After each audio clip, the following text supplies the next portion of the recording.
اعوذ باللہ من الشیطان الرجیم بسم اللہ الرحمن الرحیم رب اشرح لی صدری ویسر لی امری واحلل عقدۃ من لسانی یفقہوا قولی واجعل لی وزیرا من اہلی اللہم فقہنا فی الدین رب ارحمہما کما ربیانی صغیرا اللہم اجعلنا من المؤمنین والصادقین وارزقنا تلاوت القرآن وعمل به وانصرنا على انفسنا وعلى كل باطل آمین یا رب العالمین۔ اے اللہ ہمیں سچے مومنین میں شامل فرما، قرآن کی تلاوت اور اس پہ عمل کرنے کی توفیق عطا فرما، اور ہمیں اپنے نفس پر اور ہر باطل کے مقابلے میں کامیابی عطا فرما، آمین یا رب العالمین۔ السلام علیکم ورحمۃ اللہ وبرکاتہ۔ کیسی ہیں میری بہنیں؟ اللہ سے امید ہے سورہ الانفال اچھے سے سمجھ میں آ رہی ہوگی اور اس میں عمل کے پوائنٹس نوٹ ڈاؤن کر رہے ہوں گے سب لوگ۔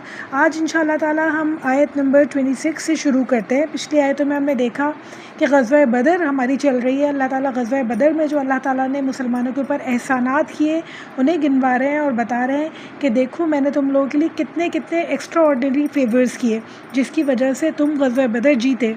آیت نمبر 26 میں اسی بات کو کنٹینیو کرتے ہوئے اللہ تعالیٰ فرما رہے ہیں اور بھی اپنے کچھ احسانات بتا رہے ہیں اور فرما رہے ہیں اعوذ باللہ من الشیطان الرجیم بسم اللہ الرحمن الرحیم وَاذْكُرُوا إِذْ أَنْتُمْ قَلِيلٌ مُسْتَضْعَفُونَ فِي الْأَرْضِ تَخَافُونَ أَنْ يَتَخَطَّفَكُمُ النَّاسُ فَآوَاكُمْ وَأَيْدِيَكُمْ بِنَصْرِهِ وَرَزَقَكُمْ مِنْ طَيِّبَاتِ لَعَلَّكُمْ تَشْكُرُونَ۔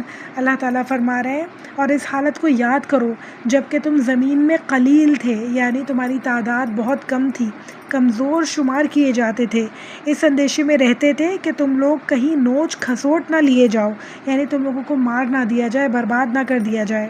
سو اللہ نے تمہیں رہنے کے لیے جگہ دی اور تمہیں اپنی نصرت سے اور قوت سے اور تم کو نفیس چیزیں عطا فرمائی تاکہ تم شکر ادا کرو۔ یعنی آپ دیکھیں اگر غور کریں اس بات پر تو شروع میں اللہ تعالیٰ نے جو سورہ شروع کی تھی نا، تو اللہ تعالیٰ نے شروع کی تھی کہ یہ لوگ آپ سے انفال کے بارے میں سوال کرتے ہیں، انفال مانگتے ہیں یا آپ سے مال غنیمت مانگ رہے ہیں، اور صحابہ کرام میں اس بارے میں بحث ہوئی کہ یہ مال غنیمت جو ہے کسے ملے گا۔ تو اللہ تعالیٰ شروع سے بتا رہے ہیں کہ دیکھو میری وجہ سے میں نے تمہارے پر کتنی کتنی نعمتیں برسائیں، کتنے کتنے رحم کیے تو تم لوگ جنگ جیتے ہو، اور صرف جنگ کے معاملے میں نہیں، اس سے پہلے بھی تو دیکھو کہ تم کے قلیل تھے، تمہیں مارا جا رہا تھا، تمہیں لوٹا جا رہا تھا اور تمہیں خوف رہتا تھا اس بات کا، اور اللہ تعالیٰ نے تمہیں ایک رہنے کی جگہ دی، یعنی اب تم ہجرت کر کے مدینہ آ گئے ہو، مدینہ میں پرسکون رہتے ہو، اور ایک سے ایک بڑھ کر اللہ تعالیٰ نے تمہیں نعمتیں دی تاکہ تم شکر ادا کرو۔ تو اللہ کا شکر ادا کرو۔ تو میری بہنوں، ہم سب نے اس آیت سے کیا سیکھا اور پوری اس سورہ سے ہم نے کیا سیکھا؟ اللہ تعالیٰ یاد دلوا رہے اپنی نعمتیں، ایک ناشکری پہ، ایک صرف ان کی چھوٹی سی بات پہ ہم اپنی زندگیوں پہ غور کریں تو ہم اللہ تعالیٰ کی اتنی ساری نعمتوں سے مالا مال ہیں۔ یعنی صحابہ کرام اور وہ اس زمانے کے لوگ تو کچھ بھی نہیں تھے ان کے پاس، مال و دولت، عیش آرائشیں کچھ بھی نہیں تھی جو ہمارے پاس ہیں۔ جتنے سکون الحمدللہ ہمارے پاس ہیں وہ آج تک کسی کے پاس کسی دور میں نہیں رہے ہوں گے ماشاءاللہ سے، پھر بھی ہم چھوٹی چھوٹی چیزوں پہ کتنی ناشکری کر جاتے ہیں، کتنے بڑے بڑے بول جاتے ہیں اور کتنی بری باتیں کر جاتے ہیں جو اللہ تعالیٰ کو کتنی ناگوار گزر سکتی ہیں۔ غور کریں ان باتوں پہ کہ اللہ تعالیٰ کیسے ایک ایک چیز انہیں گنوا رہے ہیں کہ دیکھو میں نے تمہارے اوپر کیا کیا نعمتیں نازل فرمائیں۔ تو ان نعمتوں کو یاد کریں جو اللہ تعالیٰ نے ہمارے اوپر نازل فرمائی، اس کے بعد اپنی زبان سے کوئی بری بات نکالے تو کبھی بھی ہمت نہیں ہوگی، طاقت نہیں ہوگی کہ زبان کوئی بھی ناشکری کا الفاظ ادا کر سکے۔ اگر ہم اللہ تعالیٰ کی نعمتیں اور رحمتیں اپنے اوپر گننا شروع کر دیں تو یہ ناشکری جو ہے نا اللہ تعالیٰ کو بالکل بھی پسند نہیں ہے، نہ اللہ تعالیٰ کی نہ اللہ تعالیٰ کے بندوں کی۔ جب ہم اپنے شوہر کے ناشکرے ہوتے ہیں نا تو آخر میں یعنی کہ جو ناشکری ختم ہوتی ہے نا وہ اللہ تعالیٰ کے اوپر جا کے ختم ہوتی ہے، کیونکہ ایک جو شوہر ہے نا وہ کچھ نہیں کر سکتا ہے، وہ ایک انسان ہے، ایک بالکل معمولی سا انسان ہے ہماری طرح۔ ہم اپنے شوہر کو سپر مین سمجھنے لگتے ہیں کہ شاید وہ سب کچھ کر سکتا ہے، اور ہم جو کچھ کہیں وہ سب کچھ اس کے ہاتھ میں، وہ سب کچھ کر سکتا ہے، حالانکہ ایسا بالکل بھی نہیں ہے۔ وہ بھی ایک انسان ہے، اور وہ بھی اللہ تعالیٰ کی تقدیروں پہ چلنے والا انسان ہے، اللہ تعالیٰ کے فیصلوں پہ کے آگے سر جھکانے والا انسان ہے۔ تو جو اللہ تعالیٰ چاہتے ہیں وہی ہوتا ہے۔ جتنا رزق اللہ تعالیٰ نے اس کے ہاتھ میں دیا ہے وہ اتنا ہی لا سکتا ہے، اتنا ہی کما سکتا ہے۔ جو کچھ اللہ تعالیٰ نے اسے فیسلٹیز اس کے نصیب میں لکھی ہیں، ہمارے نصیب میں لکھی ہیں، اللہ بس اتنی ہی دیتا ہے ہمارے شوہر کو۔ تو ہمیں اپنے شوہر کا بھی شکر گزار ہونا چاہیے، کیونکہ اگر ہم اپنے شوہر کے ناشکرے ہوتے ہیں نا کہ میں نے یہ فرمائش کی تھی تم سے تو پوری نہیں ہوتی ہے، میں نے یہ کہا تم سے تو ہوا ہی نہیں، میں نے یہ کہا، میں نے اتنے پیسے مانگے، میں نے یہاں جانے کا کہا، میں نے کہیں ٹور کا ٹرپ کا کہا، تم سے نہیں ہوا، تو اس کا مطلب کیا ہے؟ ہم نے اللہ تعالیٰ سے شکایت کی، کیونکہ اس کے پاس تو یہ ساری فیسلٹیز نہیں ہیں، اس کے پاس تو ساری پاورز نہیں ہیں۔ یہ پاورز کس کے ہاتھ میں ہے؟ اللہ کے ہاتھ میں۔ اللہ تعالیٰ جب توفیق دیں گے، اللہ تعالیٰ چاروں طرف سے آسانیاں کریں گے، جبھی تو وہ ایک شوہر جو ہمارا ہے بیچارہ معصوم سا انسان، وہ جبھی تو پورا کرے گا نا۔ تو ہم سب کو اللہ تعالیٰ کے شکر گزار ہونے کے ساتھ ساتھ اپنے شوہروں کا شکر گزار ہونے کی بھی ضرورت ہے، کیونکہ شوہروں کی ناشکری جو ہے اینڈ ہوتی ہے اللہ تعالیٰ کی ناشکری کے اوپر۔ انڈائریکٹلی ہم اللہ تعالیٰ کی ناشکری کر رہے ہوتے ہیں۔ تو اللہ تعالیٰ ہم سب کو بچائے ہمارے شوہروں کی ناشکری کرنے سے بھی، اور ہم اللہ تعالیٰ کی ناشکری کرنے سے۔ یہ ہمیں پوری ابھی تک 26 آیتیں ہو گئی ہیں، اللہ تعالیٰ سے یہ بتائے جا رہے ہیں کہ دیکھو میرے انعامات گنو۔ اور انہوں نے کہا کیا تھا؟ انہوں نے صرف کہا تھا کہ مالی غنیمت کسے ملے گا؟ کچھ صحابہ نے کہا ہمیں ملے گا، کچھ نے کہا ہمیں ملے گا، اور ریزنز بھی بتائیں۔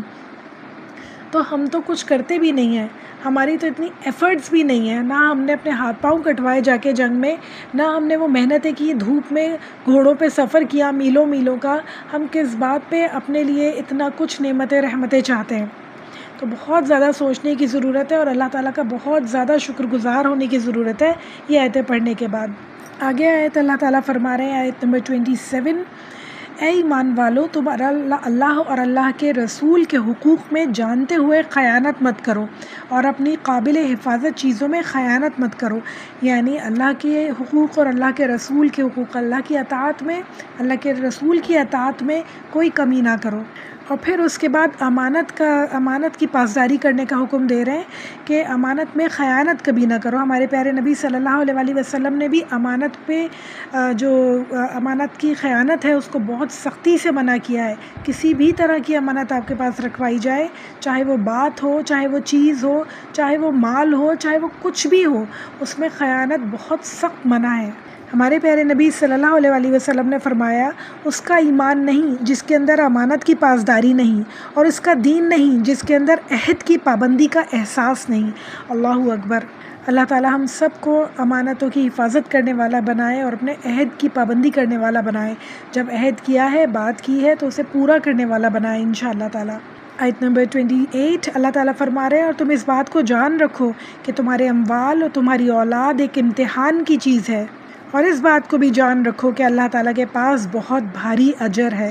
اللہ اکبر۔ یہ بات ہم قرآن میں جا بجا پڑھتے ہیں، سورہ تغابن میں بھی ہم نے پڑھا یہ بات کہ اللہ تعالیٰ کہہ رہے ہیں کہ تمہارا مال اور تمہاری اولاد فتنہ ہے۔ اچھا، فتنہ جو یہ ورڈ ہے نا، یہ تفاسیر میں لکھا ہوا ہوتا ہے، یہ کنفیوز کر دیتا ہے انسان کو کہ کیا یہ فتنہ یہ کوئی بہت بری چیز ہے؟ یہ کیا ہے؟ یہ کیوں اللہ تعالیٰ نے فتنہ کہا مال کو اور اولاد کو؟ تو یہ جو فتنہ ورڈ ہے نا، اس کا مطلب ہے آزمائش، یعنی تمہارا مال اور تمہاری اولاد جو ہے تمہارے لیے آزمائش ہے۔ آزمائش اس کا صحیح اپروپریٹ ورڈ ہے، فتنہ نہیں ہے۔ مال اور اولاد انسان کے لیے فتنہ بن سکتے ہیں اگر وہ اولاد اگر خدا نخواستہ کسی کے پاس نہیں ہو رہی ہو اور وہ غلط راستہ اختیار کرے اولاد کے لیے، جو اللہ تعالیٰ نے منع کیے ہیں وہ راستے اختیار کرے اولاد حاصل کرنے کے لیے، تو اولاد اس کے لیے فتنہ بن سکتی ہے، اولاد کی خواہش اس کے لیے فتنہ بن سکتی ہے۔ پھر اولاد پیدا ہوئی تو اس کو بڑا کرنے کی خاطر، اس کی خوشیاں پوری کرنے کی خاطر انسان نے حرام کمانا شروع کر دیا، تو وہ جو اولاد ہے وہ آپ کے لیے آزمائش بن گئی، فتنہ بن گئی، آپ کے آخرت کے لیے خرابی کا سبب بن گئی۔ پھر جب وہ اولاد اور بڑی ہوئی، آپ نے اس کی تربیت صحیح نہیں کی اور وہ نہ حرام اور حلال میں فرق کرنا بھول گئی، تو وہ اولاد آپ کے لیے ایک آزمائش بن گئی۔ اس طرح مختلف کاموں میں اولاد جو ہے انسان کے لیے آزمائش بن جاتی ہے۔ تو اس لیے بہت زیادہ ضروری ہے کہ اولاد بہت پیاری چیز ہے دنیا میں، انسان کو میرے خیال سے سب سے پیاری چیز اولاد ہی ہوتی ہے۔ تو وہ اولاد کی بہت اچھی پرورش بہت زیادہ ضروری ہے، اور اس کی دین کے حساب سے پرورش انشاءاللہ تعالیٰ بہت زیادہ ضروری ہے۔ ہم سب کے لیے اللہ تعالیٰ آسان کرے، ہم سب کے لیے اپنے بچوں کو اللہ تعالیٰ کے اطاعت گزار بندوں میں شامل کروانے کی توفیق اللہ تعالیٰ ہم سب کو دے۔ نمازی پرہیزگار ہم سب کے بچے بنے انشاءاللہ۔ تھوڑی محنت کی ضرورت ہے، انشاءاللہ یہ اولاد ہمارے لیے صدقہ جاریہ بن سکتی ہے۔ اسی طرح مال اگر نہیں ہے، کمانا ہے تو حرام کمانا ہے یا حلال کمانا ہے، جہاں سے بھی آپ نے کمایا، اگر اللہ نہ کرے حرام کما لیا تو جو مال ہے وہ فتنہ بن گیا، وہ آزمائش بن گیا۔ اور حلال کمایا اور انفاق فی سبیل اللہ کیا، قرض حسنہ دیا، تو وہی مال آپ کے لیے صدقہ جاریہ بن گیا۔ اب یہ ہمارے اوپر ہے کہ ہم اولاد کو اپنے لیے صدقہ جاریہ بناتے ہیں، مال کو صدقہ جاریہ بناتے ہیں، یا ان دونوں چیزوں کو اپنے لیے فتنہ یا آزمائش بنا لیتے ہیں۔ اللہ تعالیٰ ہم سب کو اس بہت بڑی آزمائش میں پورا اتارے انشاءاللہ تعالیٰ، سرخرو کرے انشاءاللہ ہم تمام والدین کو انشاءاللہ۔ اس بات پہ ایک چھوٹی سی حدیث میں آپ کو سنانا چاہتی ہوں۔ رسول اللہ صلی اللہ علیہ وسلم کے پاس ایک سائل آیا، یعنی ایک مانگنے والا آیا۔ آپ صلی اللہ علیہ وسلم نے ایک کھجور اٹھائی اور اسے دی، اور دیتے ہوئے کہا کہ اگر تم اس کھجور تک نہیں پہنچتے نا تو یہ کھجور تم تک پہنچ جاتی۔ سبحان اللہ، مطلب یہ اس بات کا کہ تمہارے حصے کا رزق تھا جو اللہ نے تمہارے لیے لکھا تھا، اگر تم اسے مانگتے نہیں تو یہ خود تم تک پہنچتا، کیونکہ جو اللہ نے لکھ دیا ہے جس کے لیے، کہیں سے بھی ہو کے وہ رزق اس انسان تک پہنچتا ہے۔ اس بات کا ہمیں یقین ہونا چاہیے۔ تو چوری کرنا، مانگنا، ڈاکہ ڈالنا، کرپشن کرنا، اگر یہ انسان نہ کرے نا، وہ رزق اس کو جب بھی ملے گا مگر حلال طریقے سے ملے گا۔ یہ سارے کام کر کے وہی رزق جو حلال سے مل سکتا تھا انسان حرام سے کماتا ہے، اور اپنے لیے جو مال ہے اسے فتنہ بنا لیتا ہے۔ تو اللہ ہم سب کو ہدایت دے، عقل عطا فرمائے، صبر عطا فرمائے، کہ حلال کی کوششیں کرنے کی توفیق عطا فرمائے، کہ جو ہے ایزی منی کے انتظار میں نہ رہے انسان، بلکہ کوشش کر کے حلال کمائے انشاءاللہ۔ آیت نمبر 29 میں اللہ تعالیٰ فرما رہے ہیں، اے ایمان والو، اگر تم اللہ سے ڈرتے رہو گے تو اللہ تعالیٰ تمہیں ایک فیصلے کی چیز دے گا اور تم سے تمہارے گناہ دور کر دے گا اور تم کو بخش دے گا، اور اللہ تعالیٰ بڑے فضل والا ہے۔ سبحان اللہ، یعنی اللہ تعالیٰ یہاں یہ فرما رہے ہیں کہ اگر تم اللہ تعالیٰ کی اطاعت کرو گے، اللہ تعالیٰ سے ڈرتے رہو گے، اللہ تعالیٰ کا کہا مانتے رہو گے، اللہ تمہیں ہدایت عطا فرمائیں گے، تمہارے لیے حق اور باطل کو سمجھنا آسان کر دیں گے، سچ اور جھوٹ میں فرق کرنا آسان کر دیں گے، تم سے تمہارے گناہ دور کر دیں گے اور تمہیں بخش دیں گے۔ سبحان اللہ، سبحان اللہ، یعنی پہلا قدم ہمیں اٹھانا ہے اللہ کے راستے پر چلنے کے لیے، پھر اللہ تعالیٰ ہر چیز میں انشاءاللہ آسانیوں پہ آسانیاں کرتے چلے جاتے ہیں۔ اس بات کا یقین رکھنا ہوگا، اور اللہ تعالیٰ کی طرف پہلا قدم ہمیں سب کو اٹھانا ہوگا انشاءاللہ، تاکہ اللہ تعالیٰ ہم سب کی مدد کریں۔ آیت نمبر 30 اللہ تعالیٰ فرما رہے ہیں، بات کا ٹاپک تھوڑا چینج کر کے، اور فرما رہے ہیں، اور اس وقت کو بھی یاد کیجئے جب کہ کافر لوگ آپ کی نسبت تدبیر سوچ رہے تھے کہ آپ کو قید کر لیں، یا آپ صلی اللہ علیہ وسلم کو قتل کر ڈالیں، یا آپ کو خارج وطن کر دیں، یعنی وطن سے نکال دیں، اور تو وہ تو اپنی تدبیریں کر رہے تھے، اور اللہ تعالیٰ اپنی تدبیر کر رہا تھا، اور سب سے زیادہ مستحکم تدبیر اللہ تعالیٰ کی ہے۔ سبحان اللہ، یعنی کافر لوگ رسول اللہ صلی اللہ علیہ وسلم کے خلاف سازشیں کر رہے تھے کہ آپ کو قید کر ڈالیں، قتل کر ڈالیں، یا وطن سے نکال دیں، تو اللہ تعالیٰ کہہ رہے ہیں کہ وہ لوگ تو اپنی تدبیریں کر رہے تھے، اللہ تعالیٰ اپنی تدبیریں کر رہا تھا۔ اس بات کو ہمیشہ یاد رکھیں بہنوں، ہمیشہ یاد رکھیں کہ تدبیریں جو ہے اللہ تعالیٰ کی جو ہے نا وہ بہترین ہے، بہترین۔ ہم پریشان رہتے ہیں، عورتوں ہونے کی حیثیت سے بتا رہی ہوں کہ ہم پریشان رہتے ہیں کہ نظر لگ گئی، کسی کی نظر بد لگ گئی، کسی نے بری طرح کچھ کہہ دیا، یعنی کچھ کر دیا جو عام ہمارے ورڈز ہیں، کچھ کر دیا، کوئی جادو کر دیا، کچھ یہ کر دیا۔ کتنی بھی کوئی پلاننگ کر رہا ہو نا، اللہ تعالیٰ کی پلاننگ کے آگے کچھ نہیں چلتا۔ صرف اللہ کو یاد رکھیں، صرف اللہ کی اطاعت کریں، جو اللہ تعالیٰ نے اذکار بتائے ہیں بچنے کے لیے ہر برائی سے، وہ پڑھتے رہیں، تو دیکھیں کبھی کوئی کچھ نہیں کر سکتا۔ اپنے دل میں یقین رکھیں، سب سے امپورٹنٹ چیز جو ہے نا وہ دل کا یقین ہے۔ دل کا یقین جب ہوتا ہے، بڑی سی بڑی کوئی برائی اثر نہیں کر سکتی، اور جب دل میں شک ہوتا ہے نا، جب ہی یہ ساری برائیاں اٹیک کرتی ہیں۔ تو اللہ تعالیٰ ہم سب کو محفوظ رکھے تمام برائیوں سے، تمام گناہ کی چیزوں سے، اور اپنے اوپر کامل یقین عطا فرمائے۔ اور یہ آیت جو ہے نا، جب رسول اللہ صلی اللہ علیہ وسلم حضرت ابو بکر کے ساتھ ہجرت کر رہے تھے مدینہ کے لیے، اس رات کے لیے نازل ہوئی ہے، جب رسول اللہ صلی اللہ علیہ وسلم کے لیے سب لوگ پلاننگ کر رہے تھے قریش مکہ کہ آپ کو مار ڈالیں، آپ کو نکال دیں یا آپ کو قید کر دیں، کیا کریں؟ تو اس وقت رسول اللہ صلی اللہ علیہ وسلم کو اللہ تعالیٰ نے وحی کے ذریعے پوری جو پوزیشن تھی وہ بتا دی، پوری انفارمیشن دے دی، اور پھر رسول اللہ صلی اللہ علیہ وسلم اپنے کمرے سے، اپنے گھر سے نکلے، انہوں نے مٹی لے کے پھونک ماری اس کے اوپر، اور وہ مٹی ایسی سب کے پاس گئی، ایسی سب کی آنکھوں میں گئی کہ کسی کو پتہ بھی نہیں چلا کہ آپ ان کے بیچ میں سے نکل کے وہاں سے چلے گئے، اور کسی کو خبر بھی نہیں ہوئی کہ رسول اللہ صلی اللہ علیہ وسلم یہاں سے چلے گئے ہیں۔ یعنی اللہ تعالیٰ جب مدد کرتے ہیں تو ایسی مدد کرتے ہیں کہ کسی کو کان خبر بھی نہیں ہوتی، پتہ ہی نہیں چلتا کیا ہوا، تدبیریں سب کی الٹ ہو گئی۔ تو اللہ توکل رہنا بہت زیادہ ضروری ہے، اللہ پہ بھروسہ کرنا بہت زیادہ ضروری ہے۔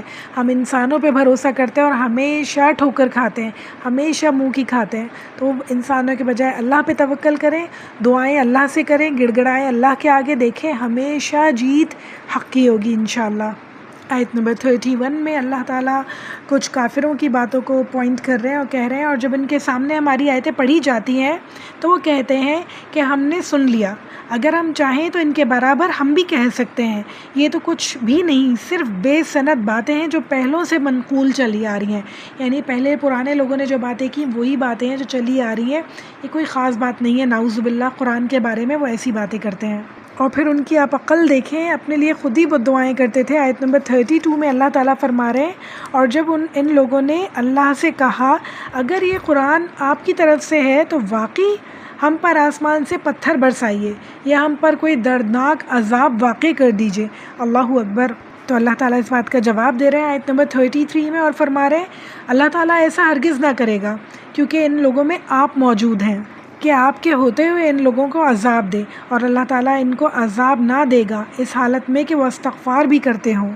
اچھا، یہ آیت اس لیے ہے، یہ بات اس لیے ہے کہ جو کفار مکہ تھے یہ اللہ تعالیٰ کو تو مانتے تھے، کعبے کا طواف کرتے ہوئے کہا کرتے تھے غفرانک ربنا غفرانک، اے اللہ ہمیں معاف کر دے، اے اللہ ہمیں معاف کر دے۔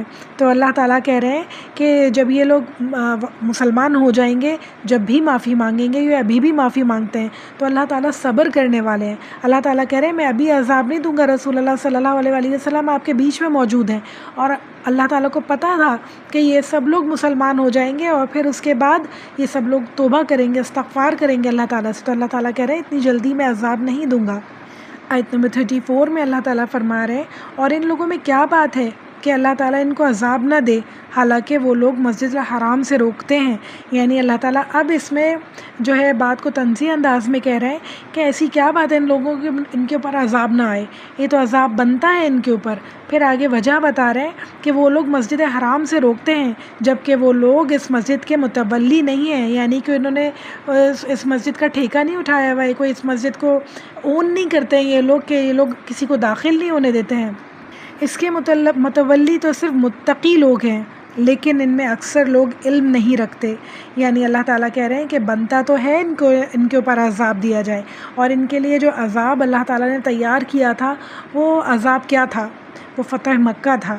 یعنی مفسرین کے نزدیک جس عذاب کا اللہ تعالیٰ یہاں بات کر رہے ہیں کہ یہ عذاب کے مستحق ہیں، تو وہ فتح مکہ تھا کہ وہ مسلمانوں کو روکتے ہیں، اب فتح مکہ ہو جائے گا تو پھر وہ کبھی مسلمانوں کو روک نہیں پائیں گے، یہ منہ کی کھائیں گے، ایک دن ایسا آنے والا ہے بہت جلد۔ یہاں پہ اللہ تعالیٰ یہاں یہ بات کر رہے ہیں۔ پھر آیت نمبر 35 میں اللہ تعالیٰ فرما رہے ہیں ان کی نمازیں کعبہ کے پاس صرف یہ تھیں سیٹیاں بجانا اور تالیاں بجانا، سو اپنے کفر کے سبب اس عذاب کا مزہ چکھو۔ جیسے ہم نے پہلے بھی پڑھا، سیرت کی کتابوں میں ہم نے پڑھا کہ قریش کے لوگ جو تھے پہلے برہنہ خانہ کعبہ کا طواف کرتے تھے، کپڑے نہیں پہنتے تھے خانہ کعبہ کا طواف کرتے ہوئے مسلمان ہونے سے پہلے، اور پھر تالیاں بجاتے تھے، سیٹیاں بجاتے تھے۔ ان کے نزدیک یہ بہت اچھا عمل تھا، یعنی ان کے نزدیک یہ عبادت تھی، جیسے کہ ہم دیکھتے ہیں مفسرین کے نزدیک، جیسے ہم دیکھتے ہیں آج بھی آستانوں میں یہ ہوتا ہے، قوالیاں چل رہی ہیں اور کپڑے پھٹ رہے ہیں اور ڈانس ہو رہا ہے اور بے تکا بے ڈھنگا بے ہنگم ڈانس ہو رہا ہے، میوزک چل رہا ہے تیز اور بے حد لوگ ناچ رہے ہیں بری طرح، تو اس کو کیا سمجھتے ہیں؟ کیا وہ عبادت کر رہے ہیں؟ کہاں لکھا ہے کہ ایسی عبادت ہے؟ سخت بری بات ہے، یعنی کہ قبروں پر جا کے ان کو آستانے بنا لینا اور پھر اس کے بعد ان پہ یہ واہیات حرکتیں کرنا، اسلام سے اس کا کوئی تعلق نہیں ہے۔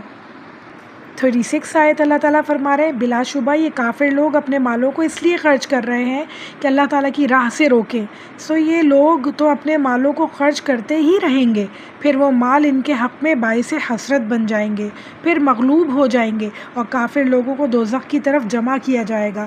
اللہ اکبر۔ اچھا، یہ آیت جو ہے مفسرین کے نزدیک نازل ہوئی ہے جب یہ لوگ ہار گئے جنگ بدر اور واپس گئے قریش مکہ، اور وہاں پہ ابو سفیان کا قافلہ بھی واپس پہنچا جس کو لوٹنے کے لیے، جس پہ حملہ کرنے کے لیے مسلمان جا رہے تھے مگر وہ نہیں کیا انہوں نے، تو وہ قافلہ بھی وہاں پہنچا۔ تو جو وہاں پہ قریش مکہ لٹے ہارے پہنچے تھے، انہوں نے کہا کہ اپنے مال میں سے ہمیں کچھ حصہ دو تاکہ ہم مسلمانوں سے بدلہ لے سکیں، ان سے جنگ کر سکیں۔ اب کی دفعہ تو ہار گئے مگر اب جو ہے ہم ان سے اور بھی بہتر جنگ کرنا چاہتے ہیں، تو ہمیں تمہارے مال کی ضرورت ہے۔ تو اللہ تعالیٰ یہاں یہ کہہ رہے ہیں کہ وہ لوگ اپنا مال خرچ کر رہے ہیں اس لیے کہ مسلمانوں کو ہرائیں، اور وہ مال ان کے کسی کام نہیں آئے گا، حسرت بن جائے گا، بیکار جا رہا ہے ان کا مال، اور پھر کیا ہوگا؟ وہ پھر ہاریں گے اور پھر دوزخ کی طرف کھینچے جائیں گے آخرت میں۔ اللہم لا جعلنا منہم، اللہ ایسے لوگوں میں ہمیں کبھی شامل نہ فرمائے جو اللہ تعالیٰ کے خلاف جو کام ہو رہے ہیں ان میں شیئر ڈالے، ان میں اپنا مال ڈالے۔ اللہ کسی بھی طرح ایسے کسی کام میں ہمارا مال نہ لگے جو اللہ تعالیٰ کی نافرمانی میں استعمال ہو۔ 37 آیت میں اللہ تعالیٰ فرما رہے ہیں تاکہ اللہ تعالیٰ ناپاک کو پاک سے الگ کر دے اور ناپاکیوں کو ایک دوسرے سے ملا دے۔ اللہ اکبر۔ پس ان سب کو اکٹھا ڈھیر کر دے، پھر ان سب کو جہنم میں ڈال دے، ایسے لوگ پورے خسارے میں رہنے والے ہیں۔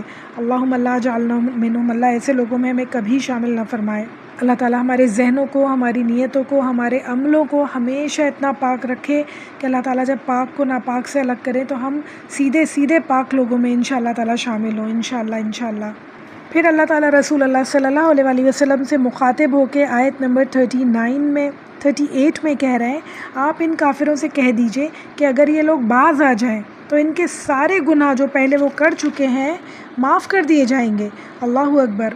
اور اگر یہ اپنی وہی عادتیں رکھیں گے جو پہلے تھیں تو کفار کے حق میں قانون نافذ ہو چکا ہے، یعنی اللہ تعالیٰ یہاں پہ آفر دے رہے ہیں کہ اسلام قبول کر لو تو تمہارے سارے گناہ بخش دیے جائیں گے۔ جو بھی ایمان لے آتا تھا اس وقت کافر ہوتے تھے، ایمان لے آئیں گے تو ان کے سارے گناہ بخش دیے جاتے تھے اور انہیں نئے سرے سے زندگی جینے کا موقع ملتا تھا۔ بہت بڑی ایک فیسلٹی اللہ تعالیٰ نے، چاہے کچھ بھی کیا ہوتا تھا، ایمان لے آؤ تو تمہارے سارے گناہ بخش دیے جائیں گے۔ سبحان اللہ۔ اور اللہ تعالیٰ کہہ رہے ہیں کہ اگر ایسا نہیں کرو گے تو بتا دیا ہے اللہ تعالیٰ نے پہلے ہی کہ جہنم تیار ہے کافروں کے لیے۔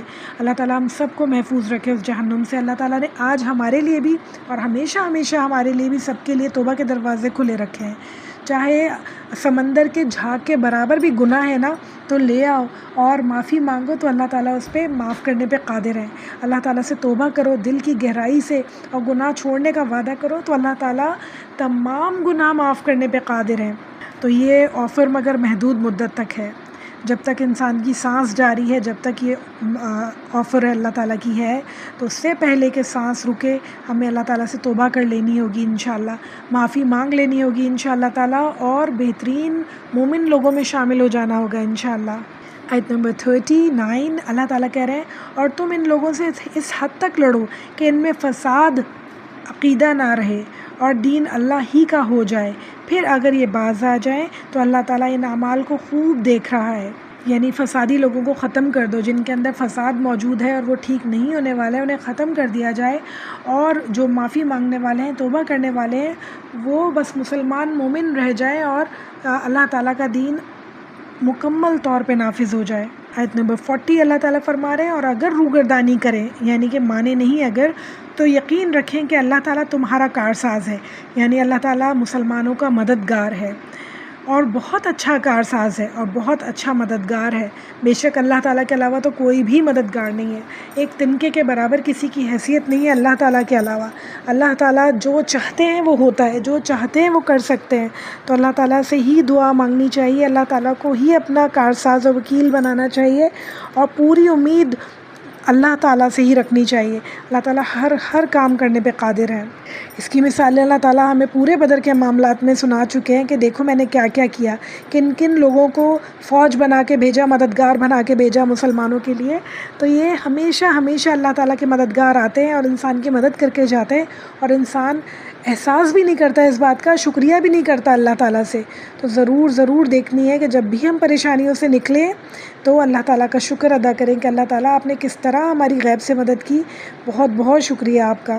آیت نمبر 41 دوبارہ مال غنیمت کی بات ہو رہی ہے، اور اللہ تعالیٰ فرما رہے ہیں جان لو کہ تم میں جس قسم کی جو کچھ غنیمت حاصل کرو، اس میں 5واں حصہ تو اللہ تعالیٰ کا ہے اور رسول کا ہے اور قرابت داروں کا ہے اور یتیموں کا ہے، مسکینوں کا ہے، مسافروں کا ہے۔ اگر تم اللہ پر ایمان لائے ہو اور اس چیز پر جو ہم نے اپنے بندوں پر اتاری ہے، جو دن حق اور باطل کی جدائی کا ہے، جس دن دو فوجیں بھڑ گئی تھیں، اللہ تعالیٰ ہر چیز پر قادر ہے۔ آیت نمبر 42 بہت ہی پیاری آیت ہے۔ اللہ تعالیٰ جنگ بدر کے بارے میں ہی بات کر رہے ہیں اور فرما رہے ہیں جبکہ تم پاس والے کنارے پر تھے اور وہ دور والے کنارے پر تھے اور قافلے تم سے نیچے تھے، اگر تم آپس میں وعدہ کرتے تو یقیناً تم وقت معین پہ پہنچنے میں مخالفت ہو جاتی، یعنی مختلف ہو جاتی۔ یعنی اللہ تعالیٰ یہاں کہہ رہے ہیں کہ اللہ تعالیٰ کی ساری پلاننگ تھی یہ کہ جنگ ہونی ہے، کہاں ہونی ہے، کیسے ہونی ہے، کس وقت ہونی ہے، سب کچھ اللہ تعالیٰ نے پلان کیا اور دونوں کو جمع کیا۔ اگر تم لوگ وعدہ کر کے اور پلان کر کے ہم جنگ کرنے والے وہاں پہنچتے تو ہو سکتا ہے کوئی پہلے پہنچتا، کوئی بعد میں پہنچتا، یا کوئی آتا ہی نہیں، جنگ ہونے سے پہلے ہی ہار جاتے، ہمت ہار جاتے، پستی آ جاتی ان کے اندر، ہو سکتا تھا، کچھ بھی ہو سکتا تھا۔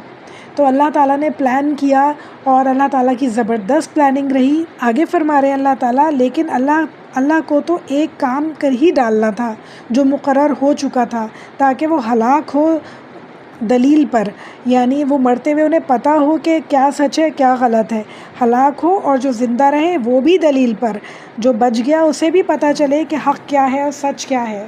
بے شک اللہ تعالیٰ بہت سننے والا اور خوب جاننے والا ہے۔ یہ پوری جنگ کی پلاننگ اللہ تعالیٰ کی تھی، اور اللہ تعالیٰ نے اتنی بہترین طریقے سے اسے مینیج کیا اور بہترین طریقے سے مسلمانوں کو جتوایا الحمدللہ، اس لیے کہ جو مر جائے انہیں بھی پتہ ہو کہ حق کیا ہے سچ کیا ہے، اللہ تعالیٰ سب کچھ کر سکتے ہیں، اور جو زندہ رہے وہ بھی اچھی طرح جانتے ہوں کہ اللہ تعالیٰ کے ہاتھ میں سب کچھ ہے، جو باتیں وہ کرتے تھے وہ سب غلط ہے۔ اب آیت نمبر 43 میں اللہ تعالیٰ ایک اور اپنی زبردست جو اللہ تعالیٰ نے انعام کیا مسلمانوں پر جنگ بدر کے موقع پر وہ بتا رہے ہیں اور فرما رہے ہیں جبکہ اللہ تعالیٰ نے آپ صلی اللہ علیہ وآلہ وسلم کو خواب میں ان کی تعداد کم دکھائی، اور اگر ان کی زیادتی دکھاتے تو آپ کے لوگ بزدل ہو جاتے اور اس کام کے بارے میں آپس میں اختلاف کرنے لگتے، لیکن اللہ تعالیٰ نے بچا لیا، وہ دلوں کے بھیدوں کو خوب جانتا ہے۔ یعنی اللہ تعالیٰ جانتے تھے کہ لوگ کمزور پڑ جائیں گے، کہ انہیں پتہ چلے گا کہ 1000 لوگ آ رہے ہیں سامنے سے اور ہم صرف 313 ہیں، تو لوگ جو ہے ان کے دل پہ دہشت ڈال دیں گے، مگر اللہ تعالیٰ نے ان کی تعداد کم دکھائی کہ لگے تھوڑے سے ہی لوگ ہیں، ہم کر سکتے ہیں، پریشانی کی بات نہیں ہے۔ اور صرف یہی نہیں کیا، اللہ تعالیٰ نے ایک اور معجزہ بھی کیا۔ آیت نمبر 44 میں کہہ رہے ہیں جبکہ اس وقت ملاقات انہیں تمہاری نگاہوں میں بہت کم دکھایا اور تمہیں ان کی نگاہوں میں بہت زیادہ دکھایا، تاکہ اللہ تعالیٰ اس کام کو انجام تک پہنچا دے جو کرنا ہی تھا، اور سب کام اللہ ہی کی طرف پھیرے جاتے ہیں۔ اللہ اکبر۔ یعنی اللہ تعالیٰ نے کافروں کی نظر میں مسلمان جو تھے وہ زیادہ دکھ رہے تھے تاکہ ان کے دل پہ دہشت طاری ہو جائے، اور مسلمانوں کو کافر کم دکھ رہے تھے تاکہ وہ ریلیکس ہو جائیں اور جنگ کریں۔ آیت نمبر 45 جو کہ ہماری لیکچر کی لاسٹ آیت ہے، اللہ تعالیٰ فرما رہے ہیں ایمان والو جب تم کسی مخالف فوج سے بھڑو تو ثابت قدم رہو اور بکثرت اللہ تعالیٰ کو یاد کرو تاکہ تمہیں کامیابی نصیب ہو۔ اللہ اکبر۔ اور یہ ہر زندگی کے موڑ کے لیے، ہر قدم کے لیے نصیحت ہے یہ آیت ہم سب کے لیے، کہ ہمارا بہت زیادہ جو مقابلہ ہے کافروں سے ہے، فتنوں سے ہے، آزمائشوں سے ہے، رسم و رواج سے ہمارا جو مقابلہ ہے آج کل، ہمارے اولادوں کا، ہمارے بچوں کا، ہماری نسلوں کا مقابلہ ہے آزمائشوں سے، فتنوں سے، ہر بری چیز سے. تو اللہ تعالیٰ کہہ رہے ہیں تو ثابت قدم رہو، یعنی اپنے ایمان پہ جمے رہو اور لڑتے رہو ان کے خلاف، ہمت نہیں ہارو. جو برائیاں ہیں، جو نفرتیں ہیں، جو سازشیں ہیں، جو فتنے ہیں، دجالی فتنے ہمارے چاروں طرف ہیں آج کل، ان سب سے لڑتے رہو اور ثابت قدم رہو اور اللہ تعالیٰ کو بہت زیادہ یاد کرو اور اللہ تعالیٰ پہ توکل کرو تاکہ اللہ تعالیٰ کی مدد تمہارے ساتھ شامل ہو. ہم نے دیکھا کہ پوری سورہ میں اللہ تعالیٰ اپنی مدد کا ذکر کر رہے ہیں، تو اللہ تعالیٰ کی مدد بہت زیادہ شامل ہوتی ہے مسلمانوں کے ساتھ. ہمیشہ ہر روز کے معمول میں اللہ تعالیٰ کی مدد انسانوں کے ساتھ، مسلمانوں کے ساتھ شامل ہوتی ہے. باکثرت اللہ کو یاد کرنا ہے، باکثرت اللہ کی مدد چاہنی ہے اور جمے رہنا ہے اپنے ایمان کے ساتھ، اپنے دین پہ جمے رہنا ہے انشاءاللہ تعالیٰ. کبھی نہیں ڈگمگانا، کبھی اپنے دین کو لوز نہیں کرنا، دین کے معاملے میں کوئی کمپرومائز نہیں کرنا انشاءاللہ کبھی بھی ہمیں. اتنی پیاری سورہ ہے یہ، ماشاءاللہ اللہ تعالیٰ نے اتنی ڈیٹیل سے اپنے احسانات بتائے جو کہ ہم سب کی زندگی میں اللہ تعالیٰ دیتے ہیں، یہ احسانات کرتے ہیں اور ہم انہیں نوٹس ہی نہیں کرتے ہیں. تو اللہ تعالیٰ سے امید ہے کہ یہ آیتیں پڑھنے کے بعد ہم سب اللہ تعالیٰ کے احسانات کو آنکھیں کھول کر دیکھیں، محسوس کریں اپنی زندگیوں میں، رحمتیں برکتیں اپنی زندگیوں میں اللہ تعالیٰ کی دیوی محسوس کریں. جو اللہ تعالیٰ کی مدد ہر پریشانی میں ہمارے پاس آتی ہے اسے ہم انشاءاللہ محسوس کریں اور اللہ تعالیٰ کا دل بھر کے شکر ادا کریں انشاءاللہ تعالیٰ. اللہ تعالیٰ ہم سب کو ہمارے دین پہ ثابت قدم رکھے انشاءاللہ تعالیٰ. جتنے فتنے، جتنی مصیبتیں، پریشانیاں زندگی میں ہیں، ہم اللہ توکل کبھی نہ چھوڑیں انشاءاللہ. تمام دعائیں، تمام جو حاجات ہیں، ہم اللہ تعالیٰ سے کہیں اور اللہ تعالیٰ سے مدد مانگیں اور اس بات کا یقین رکھیں کہ مدد ضرور آئے گی اور مدد آتی ہے اور ہم اسے پہچانتے نہیں، اسے پہچاننے کی کوشش کریں اور اللہ کے شکر گزار بہترین بندوں میں شامل ہو انشاءاللہ. ربی اعنی علی ذکرک و شکرک و حسن عباداتک ربنا تقبل منا انک انت السمیع العلیم وتوب علینا انک انت التواب الرحیم. صلی اللہ تعالی علی خیر خلقہ ازواجہ و ذریتہ اجمعین برحمتک یا ارحم الراحمین. السلام علیکم ورحمۃ اللہ وبرکاتہ.